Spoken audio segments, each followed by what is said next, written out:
Ce que tu pleures aujourd'hui, que c'est les difficultés, Dieu bâtit en toi le courage de David. Amen. Ce qui fait que quand les problèmes qui vont faire fuir les autres, toi tu vas rire. Et que tu ne fuis pas aussi. Amen. Tu secoues, tu dis que c'est seulement le petit Tutsi. Et on te regarde comme un esprit, que tu as fait ça comment? C'est parce que ça sort du livre des difficultés, livre de l'épreuve, au chapitre 77, le verset 113. Dans ce livre, Dieu t'a enseigné comment ne pas avoir peur face aux situations. Dieu t'a formé comment confronter les problèmes. Quand les autres, les gars, il y a une dette de 100 millions à rembourser, il pisse jusqu'à il a peur, il a déjà préparé le visa pour fuir. Tu dis c'est le petit problème. Voilà, le chèque va résoudre. Amen. Voilà, le chèque va résoudre. Amen. Le temps arrive et je te le dis, tu vas signer des chèques que tu n'imaginais pas. Amen. Il y a des gens, écoute, il y a deux catégories de personnes dans la vie. Deux catégories de riches. Il y a les riches qui sortent la liquidité et marchent avec la liquidité.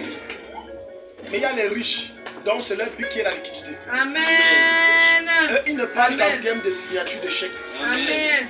Et ce genre de personnes qui ne parlent en termes de signature de chèque, il n'y a pas 10 000. Il n'a pas 10 000 à te donner. Il n'a pas 100 000 à te donner. Il a au moins 1 million à te donner. Amen. Tu fais partie de cette race. Amen. Tu fais partie de cette race. Écoute, quand tu vas venir me dire que tu as dit, ouais, bénis-moi, c'est mon père à la maison, tu t'attends qu'elle sorte 10 000. Tu es curieux que j'ai donné 15 millions en chèque. Amen.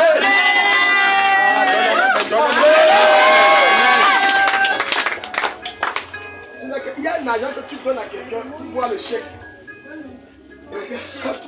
Attends, on va donner-moi un peu, regarde, prends le chèque. Quand il a pris, il a vu 1500. Après, ça revient dans sa tête, revoit un peu le chèque là. Il voit 15 millions. Il dit que oh, la pauvreté me fait les tours. Il arrive, il voit son frère, il dit ouais, papa, regarde-moi ça. C'est 1500 ou 15 000 ici. 15 000. Il dit oh, je n'aime pas les mauvaises blagues. Je n'aime pas les mauvaises blagues. Ouais, dis-moi, c'est 1500 ou 15 000 ici. 15 millions. Il dit qu'en tout cas, la Bible dit c'est par le témoignage de don de toi. Je prends une fois. C'est 1500 ou 15 millions. Tu sais ce que le gars fait? Il s'assoit d'abord au sol. Il dit je suis entré dans quel secteur? C'est là où j'avais entendu. Ça sera ta portion!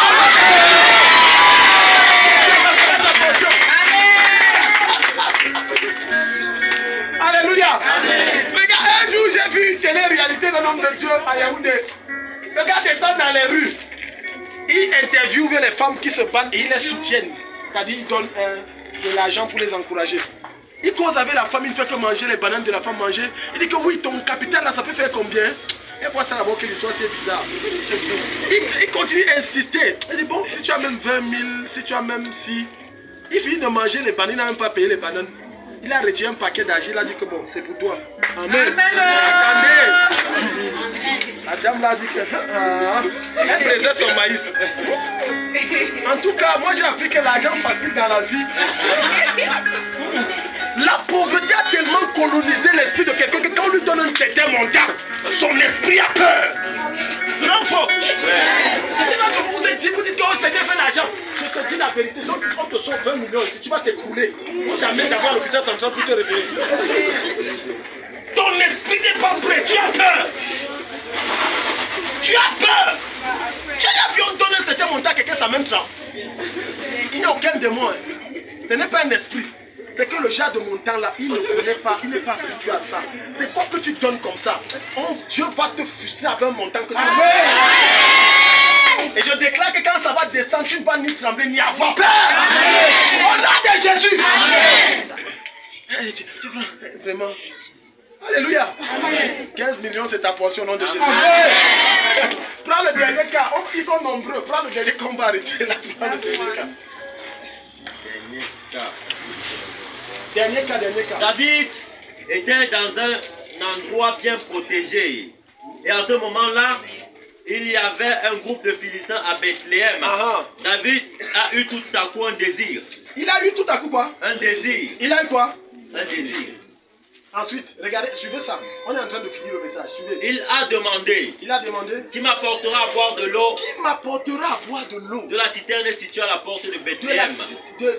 l'eau. Qui ira me trouver de l'eau qui est située à la cathédrale. Tu m'amènes ça, je bois. Tu vois, il pose la question à qui? À ses généraux, à ses enfants spirituels qu'il a bâtis. Il n'a indexé personne. Il n'a indexé personne. Il n'a pas dit que tel va, je veux tel. Non. Il a dit qui m'apportera l'eau. J'ai soif. Regardez, quelle était la réaction? Alors, Les 3 combattants sont entrés dans le est-ce fort. que David les a envoyés? Non. Ils ont entendu le désir, ils ont fait quoi? Vous êtes calme. Quand je m'a enseigné ça ici avec les millions, je les ai tendu le piège. J'ai dit que j'ai envie de manger le bambou. Il y a 2 violons qui ont dit que dans le télévision, on va te donner. J'ai dit que voilà les gens qui ont compris. Quand tu es à un certain niveau où la personne qui te façonne, parfois c'est l'épreuve. Ce n'est même pas qu'il a le besoin. Et l'une des choses que mon papa spirituel m'a enseigné, c'est que pour connaître et déterminer la loyauté de quelqu'un, éprouve-le. Demande lui-même une chose. Ce n'est pas que tu es dans le besoin, mais tu vas voir l'état de son cœur par rapport à toi. Éprouve-le. Et c'est l'erreur que vous commettez. C'est pour ça qu'on vous dit beaucoup. Vous n'éprouvez pas les gens. Vous faites confiance facilement. Non, c'est un frère du village. Non, c'est une soeur. Qui t'a dit? Tu es sûr? C'est un frère du village, mais tu connais ses intentions. Ça peut être un frère de sang. Tu connais la raison pour laquelle il est là. On éprouve. Quand tu vois les grands hommes au sommet où ils sont, c'est parce qu'ils ont éprouvé. Les gens qui sont autour d'eux, ils les ont fait passer par le feu. Ils ont dit que le gars s'il mérite d'être à côté de moi. Ce n'est pas tout le monde qui reste dans le cercle de l'homme de Dieu. L'une des raisons pour lesquelles les grands hommes de Dieu meurent, c'est les failles qu'ils ont laissées, ils ont négligées, ils ont dit que non, il va changer. Au lieu de l'écarter, c'est Judas. Non, il va changer. Jésus n'a pas écarté Judas parce que Judas devait accomplir sa mission. Sinon, ce n'était pas ça, il l'aurait écarté. Tu es calme. Amen. Non, il est bien. Arrête de te fier à l'apparence. Amen. Non, quand je regarde, je ne vois pas. Ah bon? Tu regardes avec les yeux de la chair. Maintenant, regarde avec les yeux de l'esprit. Non, quand je regarde, c'est une bonne femme. Ah bon? Regarde. Il faut vous chauffer. Hier, on regardait une émission que mon épouse aime. Bon, c'est elle qui regardait, moi je regardais. J'étais sur mon téléphone. Et c'est elle de temps en temps qui me disait que chérie, regarde, chérie, regarde, chérie, regarde. J'ai dit que la femme algérienne, c'est que tu vois, elle est très têtue. Et je lui disais que j'aime le monde des révélations. La femme, si elle est très têtue, elle est rebelle. Elle n'aime pas écouter ce qu'on lui dit. Ça n'a pas fait 2 minutes. Le gars là a dit que toi, on te parle, tu n'écoutes jamais. Ma femme a dit hey! J'ai dit, ah. J'ai dit à ma femme, je peux sortir le dossier de toutes les filles ici.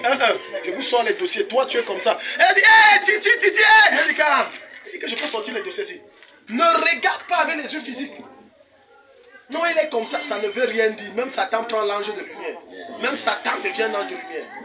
David s'est assis. Et ça, c'est comme ça pour savoir si tu as des fils loyaux. Je veux manger telle chose. Je veux voyager. J'ai besoin d'argent. Et tu vois la réaction. Ce n'est pas que tu n'as pas l'argent de voyage. Avant, ce sont les choses que je disais que non, il ne faut pas. Mais quand j'ai lu les livres de certains grands hommes de Dieu, j'ai vu que tous étaient unanimes sur un fait. Il faut examiner les gens avec qui tu es. Il faut éprouver les gens avec qui tu es.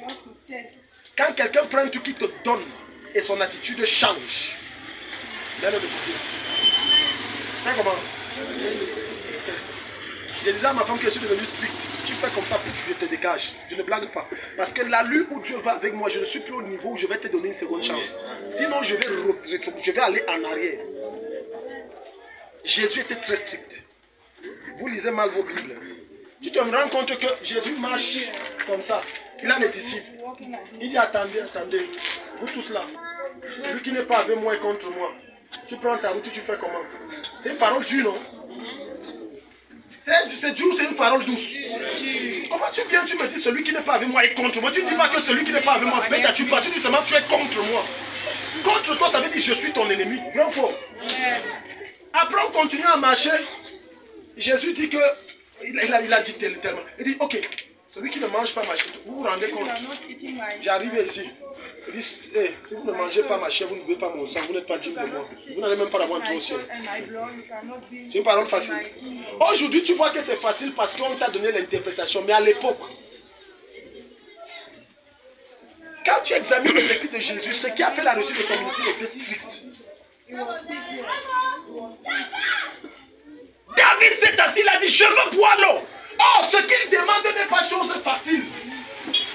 Les trois fils se sont levés, on dit que David a dit qu'on veut bien, on parle. Oh, les gars sont entrés dans le camp, ils ont massacré tout le monde. 3 personnes, ils ont massacré toute une armée. Ils ont puisé l'eau, ils sont venus, se sont posés, il a dit, voilà l'eau que tu veux, papa. C'est lui qui a versé, il a dit que je ne peux pas boire l'eau de votre sang.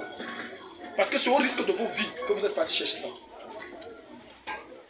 Mais tu es là. Non, je l'ai, il même on va se marier. Tu vas épouser la sirène un jour. Quand on te passe, on dit ça, éprouve-le. Non. Éprouver quoi? Et à l'époque de nos parents, c'est quoi d'éprouver même? On se mariait, non? Tu es à l'époque de tes parents. Éprouve. Moi, je dis aux mamans, aux papas, vos filles amènent un garçon, vos fils amènent des filles. Éprouvez. Ne restez pas là, dire que c'est ma belle-fille. Non, éprouvez. Parfois, maman t'amène ta belle-fille là, ici, chez toi. Laisse-t-elle travailler, ne lui dis pas de faire. Observe ce qu'elle va faire. À partir de là, tu sauras si elle est une bonne femme ou pas. Laisse les assiettes sales. Essaye même de te réveiller à 7 h, alors que tu te réveilles toujours à 4 h. À ton réveil, voici les choses sont rangées et faites. Laisse le salon sale, gâté. Essaye de voir si elle va ranger. À partir de là, tu sais qui tu as en face de toi. Tu vas prendre une fille, elle va te casser la tête jusqu'à encourager ton fils à ne plus t'appeler. Ton fils que tu as porté 9 mois. Et même dit, vous ne savez pas les choses que j'entends. Tu vois une mère souffrir sur son enfant comme ça. La fille dès qu'il se marie dit, ne l'envoie plus l'argent. Hier je causais avec une maman. Vous savez pas, les pasteurs écoutent tellement des choses. Tu souffres sur l'enfant là pour que c'est une personne qui vient te séparer. Que Dieu t'en préserve au nom de Jésus. C'est un nom qui vient. Non, tu sais, ce sont les sorciers. Hein? Non, toi aussi, tu es sorcier, tu as épousé une sorcière. Je causais avec maman et on causait. C'est une fille que le gars s'est lancé dedans aussi comme ça. Maintenant, la fille a retourné le gars au point où même le gars ne salue pas à la maison. À la maison, il ne salue pas. Elle m'a fait intervenir, j'ai parlé au gars. C'est spirituellement, j'ai dit le gars, je ne sais pas ce que la fille là lui a fait, mais il a endurci son cœur, ne lui dis plus rien, ça ne servira à rien. Parce que tu prends, tu es là, belle fille, non, éprouve. Il n'y a pas belle fille, il n'y a pas éprouve. Jusqu'à ce qu'elle n'a pas traversé tes épreuves, ce n'est pas encore ta belle fille dans ta tête. Alléluia. Amen. Parfois, réprimande-la durement, vois si elle va réagir. Si elle réagit bien, ça veut dire qu'elle commence à te considérer comme ça. Mais si elle te tient tête, ça veut dire que dans sa tête là, tu es sa coépouse. Même coépouse là, tu es petite coépouse même.